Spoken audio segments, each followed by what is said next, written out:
দার্জিলিংয়ে গিয়ে হয়ে গেল আমার সাথে স্ক্যাম। তো কি স্ক্যাম হয়েছে সেটা দেখার জন্য লাস্ট পর্যন্ত ভিডিওটা দেখো তোমরা। তো দার্জিলিংয়ে গিয়ে যে হোমস্টেটাতে আমরা ছিলাম ফার্স্টের দিন, তো সেই হোমস্টের খাবারগুলোই আজকে দেখাচ্ছি।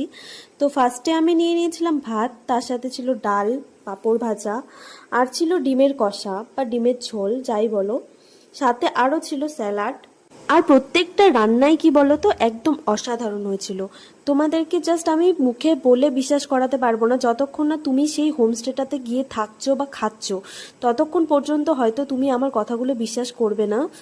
তো আমি তো সাজেস্ট করব তোমরা একবার যাও, সেই জায়গাটাতে ঘুরে আসো। তোমাদের যদি সেই লোকেশনটা চাই বা লাগে সেটা আমাকে কমেন্টে বলো, আমি অবশ্যই দিয়ে দেবো। সেকেন্ড দিন দার্জিলিংয়ে গিয়ে আমাদের সাথে হয়েছিল স্ক্যাম। তো সেই স্ক্যামটার ব্যাপারে আমি তোমাদেরকে বলবো, কিন্তু এই ভ্লগে না, তোমরা চ্যানেলটাকে ফলো করে রাখো, পরের ভ্লগে আমি অবশ্যই বলবো। আর সেখানকার খাবারগুলো দেখাবো আমি, আর কি স্ক্যাম হয়েছিল সেটাও আমি বিস্তারিতভাবে বলবো।